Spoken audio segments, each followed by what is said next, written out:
होता है हमारे मतलब जो रूटीन गवर्नमेंट के काम होते हैं उस हवाले से बात हुई, लेकिन जो मुझे लगता है सबसे मेन जो आज हमारा फैसला कैबिनेट में था वो एक सब कमेटी को कायम करने का जो फैसला था रिजर्वेशन के मामले को देखने के लिए। रिजर्वेशन को लेके बहुत सी बातें की जा रही हैं, परेशानियों का और शिकायतों का भी इज़हार हो रहा है। हमारे नौजवान खासकर ओपन कैटेगरी के उनको लगता है कि उनको अपना हक नहीं मिल रहा है, लेकिन उसके साथ साथ वो लोग जिनको रिजर्वेशन के दायरे में लाया गया है वो नहीं चाहते हैं कि उनके हक में कोई कमी हो। तो इसलिए आज कैबिनेट ने फैसला किया है कि एक सब कमेटी कायम की जाएगी।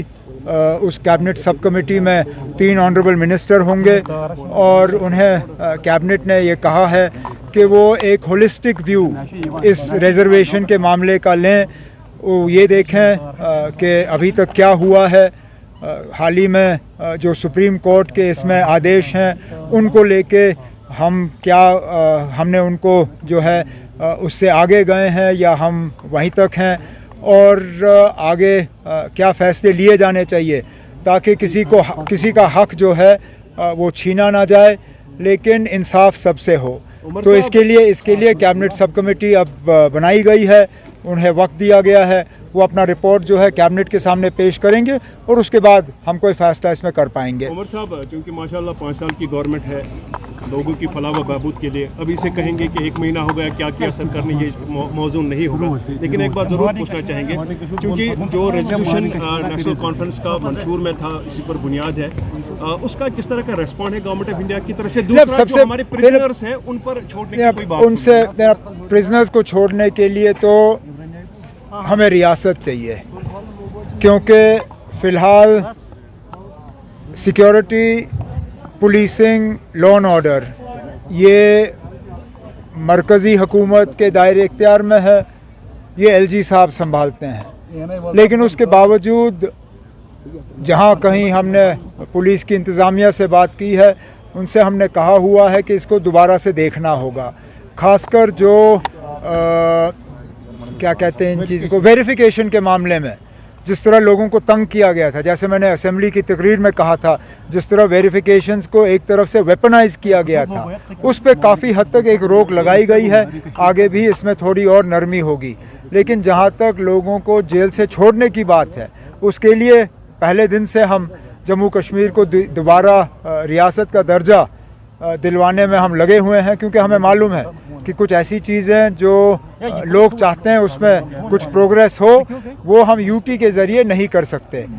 और इसके साथ साथ आपने पहले रेजोल्यूशन अब सबसे बड़ी बात यह है कि रेजोल्यूशन कहीं रिजेक्ट नहीं हुआ ना, रेजोल्यूशन पास हुआ, रेजोल्यूशन को किसी ने रिजेक्ट नहीं किया, यही बड़ी बात है। एक दरवाज़ा खुला है, आगे जाके देख लेंगे उसका क्या करना है। साहब ने क्यों कहा था जो बात पार्लियामेंट में हुई उसको दोहराना क्यों? देखिए, आप कांग्रेस हमारी हुकूमत में शामिल नहीं है, कांग्रेस ने बाहर से हमारी मदद की है, लेकिन वो हुकूमत में शामिल नहीं है।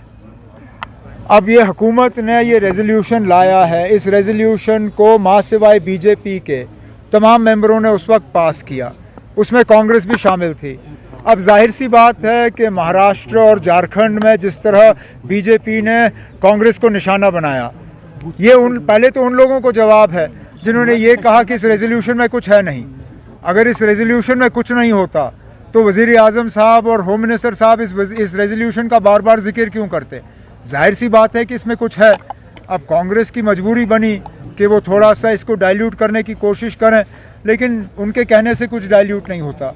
जम्मू कश्मीर की असेंबली ने ओवरवेलमिंग मेजॉरिटी से इसको पास किया है और वो है। उमर साहब क्या कैबिनेट में बिजली के हवाले से कुछ बात हुई, क्योंकि विंटर्स आने वाले हैं, लोगों को काफ़ी दिक्कत होगी ना? अब दिखते हैं, कैबिनेट ने तो पहले ही विंटर प्रिपरेशन का काम किया है।